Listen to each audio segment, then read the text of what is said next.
이제 이건 제 느낌이지만은 사실 우리나라에서는 상대적으로 쉬운 것 같아요, 수학 대중화가. 그래요? 네.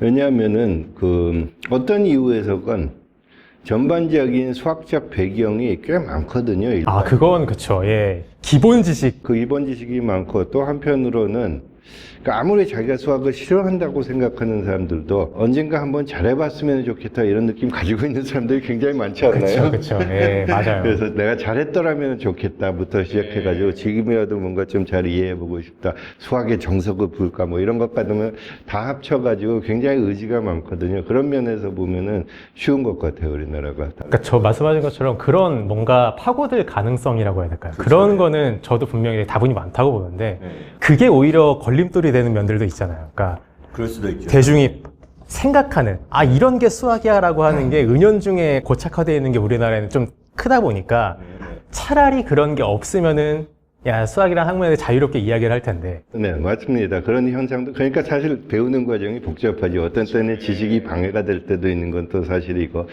복잡하긴 한데, 그런데 가령 영국에서 같으면 런던 수학회 같은 비교적 큰 기관에서 대중화 이벤트를 만들어도 10명도 안 나타날 때도 있거든요. 굉장히 어려워요, 목격. 근데 영국 뭐 얘기하셔서 그런데 어릴 때 같은 경우에 교수님 프로필 보면은 Public Understanding of Mathematics라는 그 무슨 있는 학관건가요? 저 처음 아니요, 봐가지고 그런 수학과에 있는 건데 그게 그런 종류의 자리가 처음 만들어진 거는 옥스퍼드에서 워릭으로 옮길 때 어떤 종류의 자리가 적당할까 하다 뭐 교수님을 모시는 과정에서. 예, 무엇보다도 사실 저는 그때 그게 왜 그 얘기가 나왔었나 하면 제가 한국에서 대중화 활동을 많이 하는데 그걸 영국에서 인정받기가 꽤 어려웠거든요. 그거를 학교에서 인정해주고 한국에서 활동하는 것도 장려한다, 학교에서. 그거를 상징적으로라도 표방하는. 거의 뭐 그 워딩 자체만으로도 사실은 수학 대중화의 거의 아버지 아니신가. 예, 그 석좌 교수 자리 자체는 아마 세계 최초일 거예요. 그럼 뭐 예를 들어 그 학교에서 실제로 뭐 강의 같은 게 열리고 막 그러기도 하나요? 관련해가지고. 그렇죠. 했었는데 이제 불행히도 제가 워릭대학에 있는 게 거의 한 코로나 기간에 원격 근무하다가 또 떠나버렸기 때문에 일을 충분히 못했는데 그 기간 동안 그 학생들 위한 그러니까 지역에 있는 중고등학생들을 위한 대중 강연 한 3번쯤 했습니다. 그 지역에서요? 네. 에든버러에서는 뭐 관련해서 활동하시는 건 딱히 없으시고요? 국제수리과학연구소라는 데서 대중 수학 활동 이벤트들로 개최를 하거든요. 그래서 그거는 이제 제가 직접 강의 한 적도 한 번은 있지만 대체로는 기획을 하는 데만 있어요. 사실 제가 솔직하게 얘기하면은 저는 대중화 활동을 제대로 할지 안 할지 지금도 자신이 없거든요. 왜냐하면은 젊은 사람들하고 소통을 해야지 되는데 거의 이 책에서도 어느 정도 비치신 것 같은데 시작부터 가령 어떤 선생님한테 배울 때도 그 선생님하고의 인간적인 관계 사실은 굉장히 중요하죠. 그러니까 성격이 어느 정도 맞아야 돼도 서로 공감할 수 있어야 되고. 근데 이제 저는 이제 늙어가기 때문에 한국 젊은이들하고 소통할 수 있었지. 그런 면에서 보면은 저보다 훨씬 좋은 어드밴티지를 가지고. 저 같은 사람이 교수님들을 보고 배우는 거죠. 교수님을 보고 이제 배우는 게 저고. 궁금했던 게 아까도 이렇게 여쭤보긴 했지만 수학이 필요한 순간이라는 또 베스트셀러 아닙니까? 근데 저는 왜 그 책이 강연 형식이잖아요. 네네, 그렇죠. 네, 실제로 강연을 하셨다고 들었고. 그렇죠. 그건 왜 영상으로 혹시 안 남기셨나요? 분명 담기지 않은 이야기들이 많이 있을 거라고 저는 생각하거든요. 그러니까 이제 제가 하는 얘기가 정말 가치가 있을지 없을지는 모르겠지만은 지적하시는 거는 굉장히 중요한 지적을 하신 것 같아요. 그러니까 소통을 하면서 표정도 보고 감정적인 교환도 있고 그 가운데서 배움이 보통 이루어지는데 정적인 존재가 돼버리잖아요. 그러니까요. 분명 뭐 책으로서 전할 수 있는 그런 것도 분명 고유적인 것이 있지만 영상을 남겼었으면 참 좋았을 텐데. 그리고 또 청소년을 위한 책을 또 이제 작년에 내신 게 있잖아요. 어서오세요 이야기 수학클럽에. 그 수학이 필요한 순간, 특히 그 책을 쓰고 나서 대중 강연도 하고 뭐 인터뷰들도 하고 그럴 때 사실 질문을 받았었거든요. 어떤 질문? 그러니까 아이들을 위한 책은 안 쓰시냐. 그래서 아이들을 위한 책을 쓰자 이제 계획을 했는데 그러면 어떻게 쓰는 것이 좋은가. 그때부터 뭐 여러 가지 의견이 오가다가 이제 아이들을 데리고 세미나 형식으로 대화를 통해서 나오는 질문들이 있고 또 줄거리가 생기게 되더라고요. 한 번의 대화를 통해서 다음번에 또 이런 내용을 하는 것도 좋겠다. 그런 식으로 연결이 많이 됐던 것 같아요. 정말 현장형 딱 강의였네요. 그러니까 강의하고 아이들의 반응 보고 피드백 보고 그럼 그 다음에 이제 강연을 또 내용들을 짜시고 그 아이들은 정말 완전 복받은 수업을 딱 듣네요. 뭐 우리는 이제 책으로 또 그걸 접하면 되는 거니까. 그래서 제가 말하자면은 그런 문제에 대해서 약간 오만한 자신감을 표명하면은 아이들하고 정말로 직접 얘기를 하면서 이제 대화를 하면서 수학을 거론할 때는 재밌게 할 수 있으리라고 자신을 가지고 있습니다. 근데 정말 재밌게 읽혀서. 감사합니다. 책이 애초에 책 자체가 대화 형식으로 좀 이루어져 있고 학생들에게 표정 같은 게 다 디테일하게 보이는 건 아니어도 그렇죠. 그래도 이제 텍스트로서 독자의 상상 속에서 이런 분위기로 하고 있구나라는 정도는 그려지기 때문에 충분히 매력적인 책이지 않을까. 감사합니다. 네, 저는 그렇게 생각을 합니다. 또 하나는 이제 이 책에도 사실 암시가 돼 있지만은 그 학생들하고 이제 컴퓨터를 가지고 놀면서 그 이번에 좀 약간 AI라든가 이런 것도 좀 이렇게 다뤄주시는 건가요? 예. 지금 기획하고 있는 책은 AI보다는 양자 컴퓨팅. 저도 요새 좀 공부 중이라 관심이 안 갈 수가 없는 주제인 것 같아요. 양자 컴퓨터 수학도. 네, 수학 전공을 하셨으니까. 그러니까 수학이 참 그게 좋은 것 같아요. 뭔가 사회적인 어떤 이슈가 있으면은 관련해서 공부하기가 이것만큼 백그라운드로서 받쳐지는 학문이 또 없다 보니까 보편적인 백그라운드죠. 파고들고 싶으면은 많은 거를 파고들고. AI 한창 또 막 열풍이고 할 때 머신러닝, 딥러닝 뜰 때 저도 이제 그때 공부해가지고 부끄럽게나마 저도 이제 대학에서 강의도 하기도 하고 그랬었거든요. 방금 말씀하시니까 생각났는데요. 어떤 토픽에 대해서 설명하려고 할 때 반드시 그 전문가가 설명을 가장 잘하는 건 또 아니잖아요. 이상적인 거는 여러 사람 이야기를 들어보고 이런 전문가 저런 전문가 아예 그냥 비전문가한테도 여러 가지 그렇죠. 물론 그것도 중요하지 않다는 게 아니지만 뜬구름 잡는 식으로 알고 있는 그런 사람들의 이야기도 분명 저는 도움이 되는 면도 있다고 보거든요. 책을 읽을 때도 예를 들자면 어떤 정통성 있는 책을 하나 읽으면은 다 파악할 거다. 혹은 어떤 대가 말을 들으면은 뭐 잘 이해가 될 거다. 이런 기대도 쉽게 하고. 근데 이런 식으로 해결되는 건 거의 아무것도 없죠. 어떻게 보면 수학의 대중화가 이제 이루어짐에 있어서 전형적으로 박혀있는 그 스테레오타입적인 그런 그것이 좀 깨지는 게 좀 필요하다라고 생각을 해요. 저마다 100명의 사람이 있으면 100명의 누리는 방식이 사실 다양하게 있는 게 저는 수학이라고 생각을 하는데. 그렇습니다. 그러니까 지금 말씀하시는 게 사실은 이런 종류의 다양성의 중요성이 수학 대중화에서도 일어나지만 사실 수학 연구에서도 절대적으로 중요하거든요. 그것도 재밌는데 아까 뭐 뜬구름 잡는 얘기 말씀하셨잖아요. 그러니까 수학 연구에서 일어나는 상당히 제가 보기에는 재밌는 현상 중에 하나가 수학자들끼리 얘기할 때는 또 뜬구름 잡는 얘기를 싫어하기도 하거든요. 또 헛소리 한다, 뭐 이런 식으로. 이렇게 막 철학적으로 이상한 얘기를 한다던가.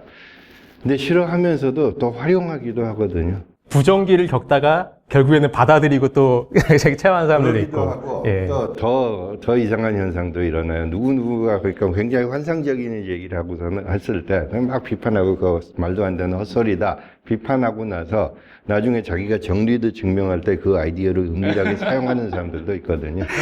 역사적으로도 뭐 그런 일은 흔했으니까. 흔했으니까. 그러니까 발전에 기여하는 관점에서 보면은 그 사람이 인정을 받든 안 받든 간에 굉장히 다양한 종류의 기여들이 사방돼서 일어나는 거죠. 이상엽 선생님이 하시는 거는 제가 배우는 경우들은 굉장히 많습니다. 그 넘버 파일 아까 말씀하셨지만 그거 보면서 배우는 경우들도 있고 그 다음에 산더슨이라는 사람, 그 사람 이름이 스리블로 원 브라운. 뭐 그런 종류의 거기서 제가 배우는 거 굉장히 많습니다. 그래서 그 연구에 영향을 줄 수도 있고요. 많은 경우에. 그러니까 많은 사람들이 기여하는 거는 정말 한없이 다양한 것 같아요. 아까 그런 말씀 하셨잖아요. 대중 활동을 본인께서 앞으로 어떻게 해나갈 수 있을지도. 그래도 이제 뭔가 구상하시는 그런 것들도 혹시 좀 있을지. 지금까지 책을 쓰시고 강연도 많이 다니시고 하는 건 아는데 또 다른 어떤 루트라든가 아이디어 같은 게 혹시 있다거나 앞으로 계획 같은 것도 혹시 있으신지 좀 궁금하거든요. 계획이 하나 있기는 있습니다. 그러니까 최근 들어서 어떤 특정한 방향으로 그 느낌이 좀 강해진 것 같기도 해요. 그러니까 그게 사실 여기 쓰신 책하고도 연결이 되는 것 같은데 제가 대중화 활동하고 사실은 관련해서 수학의 역사에 대해서 관심이 굉장히 많아졌거든요. 직접적으로 표현을 하자면은 수학의 역사가 잘못 쓰여진 것들이 너무 많더라고요. 가령 뭐 어떤 게 있을까요? 예를 들자면은 이제 미국 대통령 토머스 제퍼슨이라는 사람 있잖아요. 그러니까 미국 민주주의의 근간이 되는 인물이죠. 말하자면 그래서 제퍼슨이 흑인의 수학 능력에 대해서 글 쓴 것이 있거든요. 부정적인 딱 느낌이 드네요. 그러니까 여러 가지로 이상한 말이었는데 이제 흑인들의 사고력에 대해서 생각하면서 뭐 얘기하면서 기억력은 백인보다 더 처지지 않는 것 같은데 이성적인 능력은 뭐 떨어진다 뭐 이런 말을 하면서 예를 들자면은 흑인이 유클리드의 책을 읽고서는 이해하는 거는 상상도 못하겠다 이런 말을 한 그렇게 거거든요. 극단적인 얘기를 했어요? 네, 그렇죠. 근데 제퍼슨한테 할 만한 질문은 그러면 유클리드의 인종은 뭐였던 것 같으냐 물어볼 수 있거든요. 근데 유클리드의 인종은 뭐였을 것 같으세요? 유클리드의 인종이요? 네. 뭐 역사적 사료가 정확하게 있나요? 저는 그걸 보지를 못한 것 같아서요. 그렇죠. 그러니까 고대 사람들이 어떤 종류의 사람들이었는가에 대해서 알려진 바가 굉장히 없는데 그럼요. 예. 역사학자들이 거기에 대해서 만든 스토리들은 굉장히 많거든요. 근데 여기 유클리드 같아도 대충 그리스인이다 어떤 의미에서인가 그리스인이 무슨 뜻인지 설명하기도 굉장히 어렵지만은 어째서 그리스인이라고 생각하느냐 따지기 시작하면은 솔직히 아무 근거도 없거든요. 실제로도 알렉산드리아 그 지역에 거기 근처에 있는 사람들만 거기서 연구를 했던 건 아니니까 다 뭐 배 타고도 지중해 건너서 오기도 하고 그렇기도 하고 근데 그 지역에 어떤 사람들이 살고 있었는지에 대해서도 아는 바가 굉장히 적거든요. 그럼요. 그러니까 가령 알렉산드리아 지배계국은 그리스 출신이었다 이런 말들도 하는데 그건 무슨 뜻이냐 그것도 별로 근거가 없는 말이고 근거 없는 말들로 가득 찼거든요. 이런 종류의 역사는. 근데 말씀하신 것처럼 유클리드가 살던 지역은 지금식으로 따지면 아프리카죠. 네, 그렇죠. 근데 어떤 인종이었느냐 전혀 알 수가 없고 그리고 사실 이건 더 복잡한 얘기지만은 과학적으로 따지면 인종이라는 게 있지도 않거든요. 그러면은 도대체 제퍼슨은 어떤 무식을 근반으로 이런 얘기를 한 거냐. 그런데 그런 종류의 잘못된 인식들이 너무 많아요. 사실 이 인식은 물론 이제 인종은 약간 그때 시대 배경을 생각해 봤었을 때는 또 그것이 또 강한 키워드이기도 했으니까. 근데 그런 약간 뭔가 영역 나누기 이쪽이 더 우월하다라든지 지금도 그런 식의 인식은 많잖아요. 잘못된 인식. 예를 들면은 뭐 남자와 여자를 편을 나눈다든지 아니면 동양인과 서양인을 나눈다든지. 그렇죠. 이제 그 경계선 긋기 상상 속의 경계선을 자기 마음대로 긋는 경우들이 굉장히 많은데. 맞아요. 근데 그 사실은 상당히 교육을 많이 받은 지식인들이 여기에 대해서 잘못된 관념은 아직도 많이 가지고 있어요. 이런 식의 약간 좀 편견이 대중에게 있어서도 수학을 진입하는 데 있어서 그게 은연중에 벽으로 작용하는 경우도 저는 많다라고 그럼요. 봅니다. 나이로도 사람들은 생각하잖아요. 나이가 막 40대 전에가 이제 수학자에 꽂히고, 그 이유는 이제 수학자 인생 끝난 것처럼. 저는 늙은 수학자이기 때문에 그 말은 맞는 거예요. 그거 계속 하셔야 됩니다. 저희 교수님께서 80대 이후에도 하시길 바랍니다. 저도 됐으면 좋겠지만 무리한 기득이야. 근데 우리 시대에는 전 그래야 된다고 생각하고요. 적어도 저의 시대에서는 120살 평균 나이를 얘기를 하는데 제 시대에서는 저는 지금도 생각하는 게 저의 이 수학 대중화 활동이 적어도 지금까지는 저의 어떤 사명 같은 거라 생각을 해서 저는 진짜 좀 그런 걸 보여주고 싶어요. 제가 나이가 90살 넘어서도 수학으로 이야기를 하고 100% 성성한 완전 그냥 기력 없는 저런 노인도 저렇게 수학적으로 사고를 하고 사람들에게 이렇게 감동도 주고 영감도 줄 수 있구나. 저는 그런 모습을 제가 더 보여주고 싶어요. 대단하십니다. 대단한 게 아니라. 교수님께서 저희 그런 롤모델이 되어주실 거라 저는. 아까 그 질문을 드렸었던 게 수학 대중화적인 측면에서 교수님께서 그리시는 그런 어떤 구상이 있느냐. 저는 결국 수학의 대중화는 좀 극단적으로 말해서 이런 대중 강연으로서는 이루어질 수 없다고 생각하거든요. 어렵죠. 물론 그렇죠. 물론 필요는 한데 이러한 강연이 당연히 이제 기반적으로 필요한 것이지. 근데 이것이 총매제가 되긴 힘들 거다. 그렇군요. 그래서 저는 다음 스텝으로 지금 생각하고 있는 거는 컨텐츠예요. 그래서. 그렇군요. 그러니까 어떤 종류의 콘텐츠를 생각하시죠? 가령 이제 당장 뭐 조금 시선을 돌려서 과학을 본다 치면 뭐 예를 들어 천문학, 뭐 물리학 분명히 대중의 삶의 영역, 그러니까 취미 영역에도 꽤나 많이 침투한 상태이잖아요. 수학에 비해서는.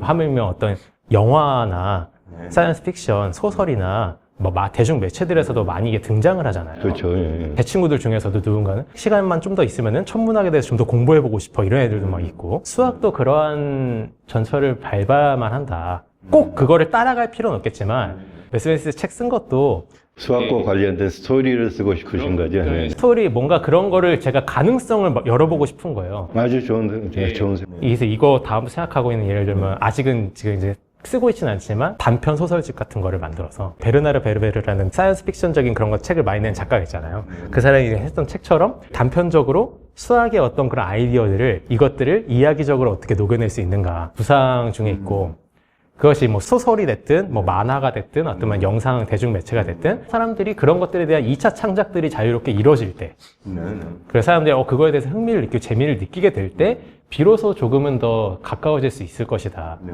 자발적으로 찾는 사람들 생길 것이다라고 저는 생각을 하거든요. 예, 아주 좋은 말씀입니다. 뭐 어떻게 좀 경계되거나 혹시 그런 거에 대해서 좀 저한테 조언을 주실 만한 거 혹시 있으실까요? 저보다 훨씬 생각을 깊이 하신 것 같은데 제가 그래도 이런 거 조심스럽지 않겠느냐. 전 아닌 것 같은데 아주 잘 생각하신 것 같은데요.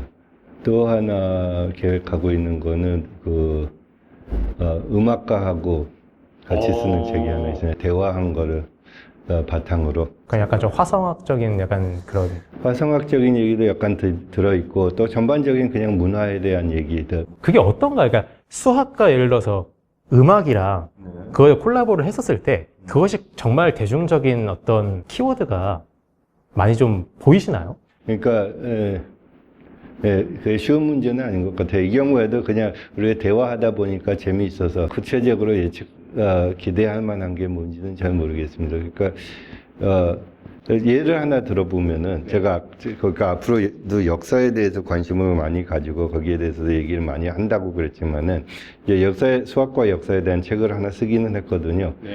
근데 제가 그걸 계획할 때는 역사를 통해서 수학을 더 재밌게 만들 수 있지 않을까, 관심을 끌 수 있지 않을까. 간단하게 표현하면은 수학을 좋아하는 사람과 역사를 좋아하는 사람들 양쪽 다 끌어들일 수 있지 않을까 그렇게 생각을 했었는데 얼른 제가 받은 인상으로는 그러니까 수학 애호가와 역사 애호가의 합집합이 아니라 교집합밖에 관심을 안 가진 것 같은 인상을 받았거든요. 결국 이제 수학자들에 대해서 어째 사람이니까 그것이 먼저이지 않을까.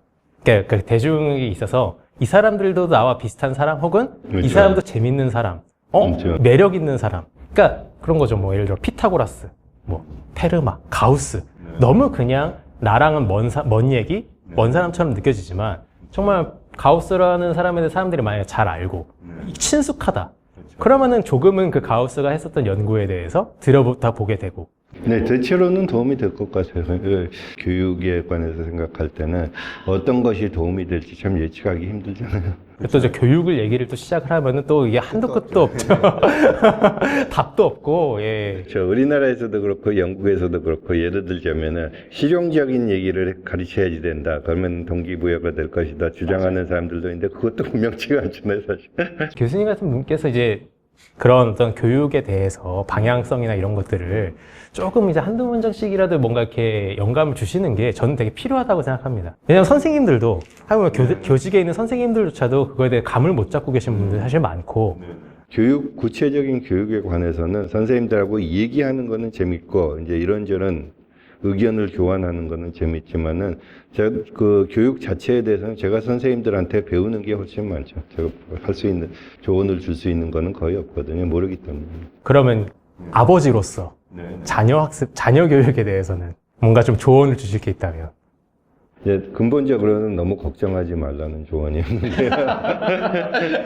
근데 너무 신경 쓰지 말라. 그걸 약간 더 구체적으로 얘기하면은 자식들에 생각할 때 세상을 너무 무섭게 생각하는 습관들이 꽤 있거든요. 그건 여러 가지 이유에서 그렇지만은 뭐 예를 들자면 뭐 뉴스에 나쁜 얘기들만 많이 나오고 뭐 그런 것들도 상관이 있고 가령 인터넷을 보더라도 서로 나쁜 소통을 하는 것이 자꾸 부각되고 뭐 이런 것들 생각하면은 세상이 무서워 보이는 것들이 참 많거든요.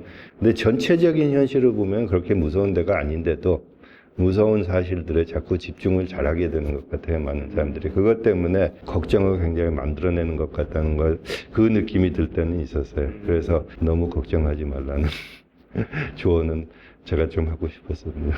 그러니까 요새 애들이 물론 자녀 키우시면서 더 잘하시겠지만 자료를 접할 수 있는 루트가 워낙 많다 보니까 그러니까 자료의 홍수 속에서 살다 보니까 아이들이 기본적으로 띄우는 그 물음 자체가 놀라울 때가 사실 좀 많아요. 조카가 이제 초등학생 조카가 있는데 7살 때 저한테 물어봤었던 게 삼촌 무한대 더하기 1이 뭐야라고 물어봤거든요. 아, 그랬었어요. 예, 예, 아주 재밌네. 야, 넌 무한대라는 거 어디서 들었냐? 그러니까 진짜 부모님의 입장에서 얼마나 당황스러운 질문들이 많을까. 그걸 약간 제가 다르게 표현을 하고 싶은데요. 지금 시대가 아이든 어른이든 간에 공부하고 싶어 하는 사람한테는 천국이잖아요. 그러네. 저도 그 얘기를 하고 싶어요. 예, 그건 부모님들 천국이죠. 하셔라. 예, 부모님들도 공부를 도와주는 자원이 너무나 많죠. 지금 만드시는 유튜브 채널도 그렇고 책도 그렇고 그 중에 포함되지만 너무나 많은 자원이 있고 그걸 적당히 활용하면은 정말 좋은 시대죠, 사실. 그렇죠. 겁먹지 마셔라. 뭐 인터넷도 우리가 검색하면 나오니까 예, 그런 시대니까 부모님께서도 겁먹지 마시고 그냥 뭐 내가 해도 되나? 내가 애들을 지도해도 되나? 뭐 하셔도 된다.